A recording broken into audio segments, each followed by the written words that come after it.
Muchos creadores de contenido, influencers, se han hecho increíblemente ricos, ya sea a través de YouTube, Instagram, Facebook, TikTok o otras redes sociales. Pero el hecho de que cualquier joven sin formación e incluso sin un talento deportivo, musical o artístico pueda hacerse rico antes incluso de los 20 años y además que sea una riqueza creada por sí mismo y no heredada, es algo inédito en la historia de la humanidad. Es una anomalía histórica motivada por la irrupción de las redes sociales y tal vez sea algo irrepetible en un futuro una vez explote la burbuja influencer sobre la que hablaré más adelante en este vídeo. Y en algunos casos se trata de adolescentes que se han hecho ricos haciendo vídeos de bailes ridículos en TikTok. O incluso a veces se trata de niños, como por ejemplo el caso de Pixie Curtis, una niña australiana de 12 años que tiene un patrimonio de 50 millones de dólares. Puedes estar pensando que es muy injusto que alguien que tiene un trabajo muy duro y trabaja muchas horas al día esté ganando muchísimo menos que un adolescente sin estudios ni talento que se ha hecho rico grabándose haciendo bailes ridículos en TikTok desde su casa. Y digo haciendo bailes ridículos, pero también podría ser haciendo parodias, haciendo bromas, generando morbo, curiosidad, polémica o haciendo retos como canastar una pelotita de ping pong en un vaso de plástico, por poner un ejemplo. Puede ser incluso que te dé rabia que alguien como un recolector de fruta que trabaja todo el día bajo el sol abrasador o alguien que trabaja asfaltando carreteras a 35 grados gane cientos de veces menos que algunos influencers de menos de 20 años que no tienen conocimientos en nada ni ningún tipo de talento. Pero mientras no entiendas por qué sucede eso, por qué es que gente así se hace rica, no podrás aprovechar esa injusticia a tu favor si es que quieres aprovecharla. Y la clave para entenderlo es comprender que en un trabajo por cuenta ajena, tu sueldo siempre tiene un tope y normalmente será más bajo cuanto menos cualificación se requiera para poder hacer ese trabajo, por muy duro que sea ese trabajo física o mentalmente. Mientras que si tú tienes una audiencia muy grande en alguna red social, es decir, mucha gente que te sigue, muchos suscriptores, muchas visualizaciones en tu vídeo, en tu página web, en tu página de Instagram y lo que sea, tú siempre vas a poder monetizar esas visualizaciones de tu contenido y esos seguidores de un modo o de otro. Porque si tienes una red social y tu contenido es visto por millones de personas cada mes, siempre habrá marcas dispuestas a pagarte a cambio de que hables bien de su producto, o gente dispuesta a pagarte a cambio de que hables bien de su servicio o de su trabajo o de esa persona, porque eso a la marca le permite poner su producto frente a millones de personas y además hacerlo a un coste más reducido que lo que pagaría esa misma marca por llegar a ese mismo número de personas, pero haciéndolo a través de un anuncio de televisión en lugar de a través de una red social o de un influencer. Aunque, como te digo, hay muchas otras formas de monetizar una audiencia. Por eso es por lo que los influencers que tienen millones de seguidores ganan muchísimo dinero. Y ese dinero en algunos casos no es consecuencia de tener unos conocimientos sobre algún tema, ni es consecuencia de un talento, ni siquiera es la consecuencia de un trabajo en el sentido de dedicar mucho esfuerzo, mucha dedicación. Y un ejemplo cualquiera de esto que estoy diciendo es el caso del youtuber Nicocado Avocado, que se hizo rico mostrando en su canal de YouTube cómo comía cantidades ingentes, barbaridades de comida basura, hasta el punto de llegar a este nivel de obesidad que tú estás viendo en el vídeo y poner en riesgo su propia salud. Y este es solo un ejemplo. Existen muchos youtubers que se han hecho famosos no por su talento, ni por sus conocimientos, ni por ser buenos comunicadores, sino por crear un contenido que conecta con ese lado morboso del ser humano, con esa curiosidad hacia lo raro, lo friki, lo cutre, lo decadente. Y debes entender que esto no es nada nuevo, porque la telebasura ha existido siempre. En la televisión han habido todo tipo de programas basura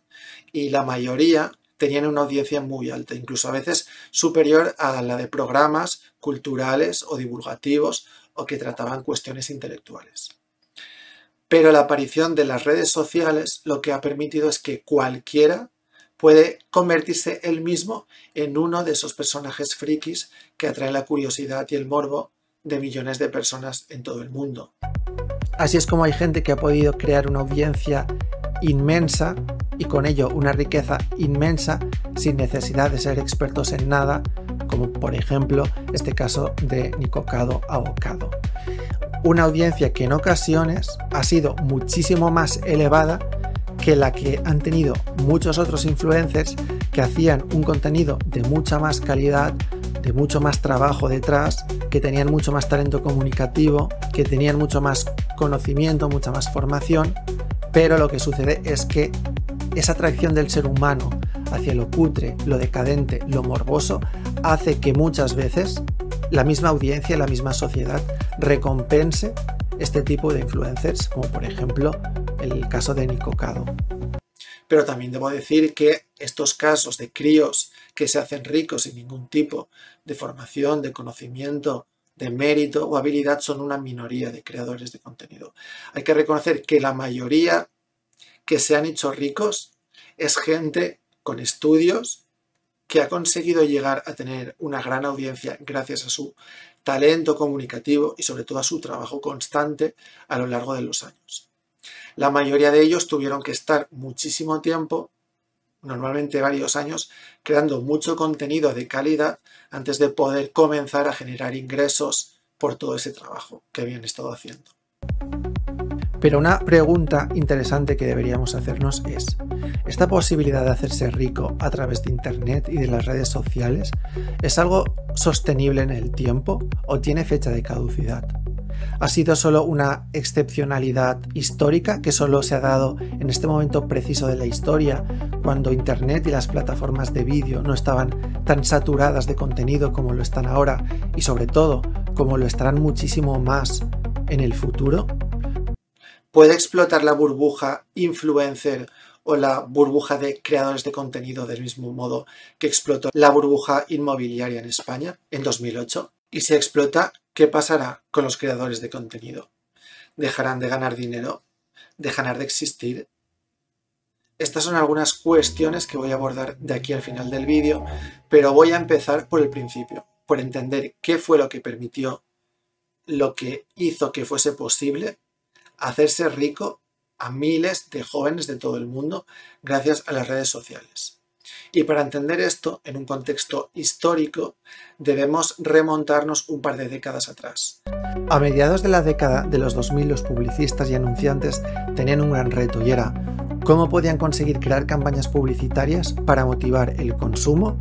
de gente de entre 15 y 30 años. Porque los publicistas sabían que era un espectro social con un inmenso poder en términos económicos si conseguían generar una publicidad que fuese consumida de forma masiva por este grupo de edad. Porque aunque quizá no tenían tanto dinero como la gente más mayor que ellos, gastaban la mayor parte de lo que ganaban, especialmente en ocio, diversión y ropa. Con lo que podemos decir que acceder a este grupo demográfico era difícil, pero al mismo tiempo los publicistas sabían que si conseguían hacerlo, el resultado podía ser muy suculento en términos económicos. Y aquí es cuando se dio la gran casualidad. La casualidad de que esa situación coincidió con el momento exacto de la historia de la humanidad en la que, al menos en España, estaban comenzando ya a haber líneas de internet de banda ancha en la mayoría o en un porcentaje muy grande de hogares españoles y la cifra seguía creciendo a ritmo acelerado. ¿Por qué te cuento esto de la banda ancha? Porque precisamente eso es lo que permitió que la gente pasase cada vez más tiempo en internet y que comenzasen a consumir más páginas web y con ello las páginas web más exitosas comenzaban también a tener muchas más visitas y con ello sus propietarios comenzaban a ganar mucho más dinero a través de la publicidad. Y pocos años después apareció YouTube y sucedió lo mismo. A medida que se fue volviendo más y más popular y más conocido, más visitas recibían algunos vídeos. Y a medida que iban apareciendo canales de YouTube que habían alcanzado una audiencia ya elevada, ocurrió lo que era inevitable, que es que los publicistas que trabajaban para las grandes marcas se fueron dando cuenta de que podían acceder a muchísima gente y en especial a gente de este rango de 15 a 30 años a través de esos creadores de contenido que habían conseguido alcanzar una gran audiencia y además que podían hacerlo a un coste mucho menor que el coste que representaban los anuncios publicitarios en la televisión. Si por ejemplo una chica tenía un canal de YouTube con cientos de miles de seguidores, una marca podía llegar a un acuerdo con esa chica para que ella recomendase alguno de los productos de esa marca a cambio de pagarle un dinero determinado. Con lo cual esa chica ganaba mucho dinero por recomendar ese producto o productos y la marca a cambio conseguía una promoción que le servía para llegar a un gran número de personas y sobre todo personas que tenían un elevado interés en el tema de la belleza y que por tanto era muy probable que un porcentaje significativo de quienes viesen el vídeo en el que esa chica hacía esa recomendación terminasen comprando ese producto que ella había recomendado. Y este ejemplo que he puesto sobre un canal de YouTube de belleza puede ser aplicado a cualquier canal de YouTube de cualquier temática, siempre y cuando tenga muchos seguidores y muchas reproducciones en los vídeos, porque siempre habrá alguna marca, alguna empresa dispuesta a pagar dinero a alguien a cambio de que su producto sea recomendado a una determinada audiencia. Y así es como las grandes marcas comenzaron a colaborar de forma habitual con influencers y así fue como aparecieron las primeras personas que se hicieron ricas gracias a las redes sociales. Y he puesto el ejemplo de YouTube, pero lo mismo se puede aplicar a otras redes sociales como Instagram, TikTok, etc. Pero además de las promociones publicitarias, los creadores de contenido tienen muchas otras formas de generar ingresos. La más popular es AdSense, que es el sistema publicitario propio de YouTube y de Google, y permite de forma muy sencilla que cualquiera que tiene un canal de YouTube pueda activar la aparición de anuncios si el canal ha sido verificado y ha sido apto para ser aprobado en este sistema de AdSense. Lo fundamental para entender por qué hay gente que gana mucho dinero en YouTube, en TikTok o en Instagram o en su página web es entender que si hay millones de personas que miran ese contenido cada mes, eso significa que siempre pueden usar esa audiencia para poder generar ingresos a través de distintos modos de publicidad o de monetización. De modo que el salto cualitativo que Internet ha supuesto para la publicidad de las grandes marcas en relación a la publicidad televisiva es tan grande como el salto cualitativo que en su día supuso la aparición de la publicidad en la televisión en comparación con la publicidad en radios y periódicos. Y para explicar por qué las marcas ven esas colaboraciones con influencers algo tan lucrativo, se hace necesario comprender el concepto de confianza psicológica que una persona atribuye a algunos creadores de contenido. Por ejemplo, si tú sigues un canal de salud, de medicina natural y has observado que la persona que aparece en esos vídeos de ese canal sabe mucho de salud y que sus consejos te han permitido mejorar tu salud, pues es mucho más probable que tú creas en ella cuando te está recomendando un producto determinado. Es muy probable que un porcentaje de gente que ve esa recomendación en un vídeo suyo compre ese producto que ha recomendado.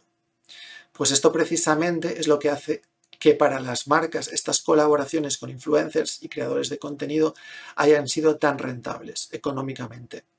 Pero lo cierto es que hoy en día, en términos generales, hay una tendencia a que la publicidad en las redes sociales a las marcas ya no les resulte tan suculenta, económicamente hablando, como lo era hasta hace unos pocos años atrás. Y esto probablemente se debe a que en términos generales se ha producido una pérdida de confianza importante de los seguidores hacia muchos influencers que ellos siguen.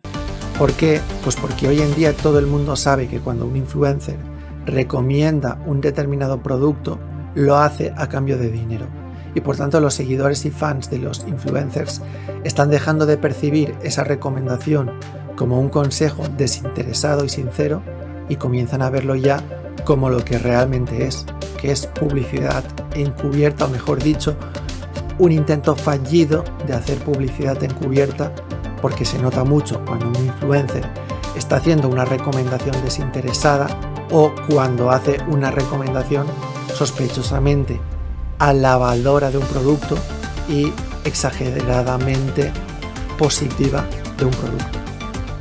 Y por otro lado, cada vez menos gente ve la televisión y eso está haciendo que inevitablemente las marcas ya no estén tan dispuestas a pagar tanto dinero por aparecer en televisión como lo estaban antes. ¿Por qué? Pues porque en términos generales sus anuncios reciben muchas menos visualizaciones en televisión porque menos gente ve televisión y mucha gente cambia de canal cuando hacen publicidad. Y el resultado de todo esto que estoy comentando es que la diferencia de costes publicitarios para las marcas anunciantes entre el hecho de hacer publicidad a través de influencers o hacer publicidad en anuncios de televisión ya no es tan grande como lo era hasta hace unos pocos años. Las marcas ya no perciben a los influencers como un chollo para conseguir mucha publicidad a un coste relativamente reducido, como si sucedía sobre todo en los primeros años de YouTube. Y aquí es cuando aparecen dos preguntas muy interesantes, que son: ¿significa esto que estamos viviendo el final de un ciclo? ¿Podría ser que la publicidad en redes sociales sea una burbuja que esté a punto de explotar y con ello explote la burbuja influencer? Me parece muy difícil que eso suceda. En primer lugar, porque incluso si el coste de publicidad en redes sociales aumenta de forma notable para las marcas, eso no pone en riesgo la rentabilidad de las grandes marcas, sino que más bien supondría un hipotético bajón en su margen de beneficio. Y en segundo lugar, y en mi opinión mucho más importante todavía, es porque siempre habrá otras formas de monetizar la atención mediática. Si muchos influencers dejan de colaborar de forma directa con marcas y dejan de recomendar sus productos, tienen otras opciones para monetizar esa atención mediática que reciben. Pueden recomendar productos de Amazon, de otras plataformas de comercio online y llevarse una comisión de cada venta que consiguen, o incluso pueden crear sus propias marcas y hacer sus propios productos, como ya hacen muchos famosos. Quizás si explota la burbuja influencer, los ingresos de los microinfluencers sí se reduzcan significativamente, pero eso no afectará a los grandes influencers que ya tienen una fama y una audiencia inmensa. Porque cuando uno tiene una audiencia inmensa y reputación, hay cientos de formas de poder explotarla económicamente. Pero también creo que incluso si efectivamente se produjese esa explosión de la burbuja influencer, la reducción de ingresos por parte de los influencers estará directamente relacionada con el grado de confianza que los suscriptores tienen hacia ellos. Y esa confianza es algo que no afecta a todos por igual, puesto que estará en función de cómo cada influencer o creador de contenido haya tratado a sus suscriptores y a sus fans. Porque lo cierto es que cada influencer es responsable del modo en el que trata a sus seguidores. Hay muchos influencers que han declinado hacer promociones porque consideraban que lo que les proponían algunas marcas no era algo digno de ser recomendado a su audiencia. Por ejemplo, el influencer de Plain Bagel explica que él rechazó una oferta de $30.000 que le hizo una marca a cambio de hacer una recomendación relacionada con las criptomonedas. Explica que la confianza que sus suscriptores tienen hacia él es algo que no se puede comprar con dinero y que nunca recomendaría algo que él mismo no estuviese dispuesto a comprar. Y por tanto, precisamente por eso es por lo que sus suscriptores siguen confiando tanto en él. Y precisamente por eso sus recomendaciones van a tener un mayor margen de beneficio para las empresas que trabajen con él a causa de esa confianza que sus seguidores tienen hacia él. Y otros influencers, en cambio, pues se han visto involucrados en una pérdida absoluta de confianza de sus suscriptores hacia ellos. O también hay casos de influencers específicos que han tratado de aparentar riqueza y un estilo de vida lleno de lujo, de opulencia y de experiencias extravagantes, y lo han hecho con la intencionalidad de usar eso como una forma de publicitar sus propios infoproductos sobre emprendimiento y sobre ganar dinero online.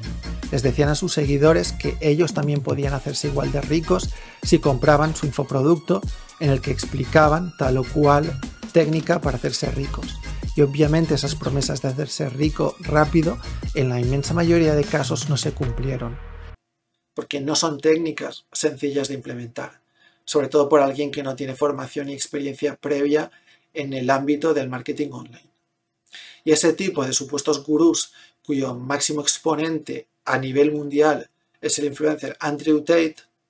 estafaron a miles de personas, sobre todo a jóvenes con grandes ambiciones económicas y que estaban atravesando crisis existenciales y que estaban dispuestos a hacer lo que sea con tal de hacerse ricos. Porque en una sociedad consumista, individualista, en la que abunda la picaresca y la falta de valores, la riqueza y la opulencia extrema es como una golosina que muchos jóvenes están dispuestos a intentar conseguir a cualquier precio. Y ese tipo de jóvenes fácilmente influenciables son los que han contribuido a que gente como Andrew Tate gane tanto dinero. Pero por suerte, si hablamos en términos globales, en términos de estadística, ese tipo de influencers como Andrew Tate son una pequeña minoría estadísticamente hablando, teniendo en cuenta que hay millones de creadores de contenido en el mundo. La mayoría de influencers que ganan mucho dinero no tienen ninguna necesidad de aparentar nada, ni de mostrar opulencia, ni de convencer a sus seguidores de nada. Simplemente hacen su trabajo con talento, saben comunicar y la gente los percibe como gente auténtica. Es gente que habla con naturalidad de los sponsors de sus vídeos cuando hacen vídeos que están patrocinados, pero no tratan de intentar convencer a nadie de que compre un producto determinado y no se percibe una manipulación en la forma de hablar de sus patrocinadores.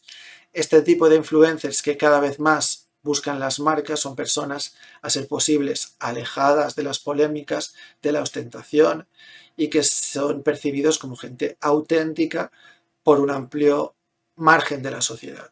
Porque debes entender que cuando una marca se asocia a un personaje público, para esa marca es muy importante que el personaje público sea bien considerado por la sociedad. Por eso las marcas tradicionalmente han buscado una persona que anuncie sus productos, que sea un actor, un deportista, alguien que haya conseguido un gran logro y que sea bien visto por los jóvenes sobre todo, y que sea alguien alejado de la polémica y de la provocación. Porque para una marca supone un gran riesgo confiar en alguien que no sabe si va a decir o hacer algo que va a ser percibido de forma muy negativa por una parte importante de la sociedad. De ahí que las grandes marcas tradicionalmente hayan confiado más en actores, en deportistas, que en influencers a la hora de hacer anuncios para televisión. Porque la mayoría de deportistas y actores que tienen contratos publicitarios normalmente tienen una reputación mucho más difícil de arruinar que los influencers. Y son bastantes los personajes públicos que han dejado de ser la cara visible de una determinada marca a raíz de cosas tan simples como, por ejemplo, expresar sus opiniones políticas o su apoyo a un determinado colectivo o a una determinada causa.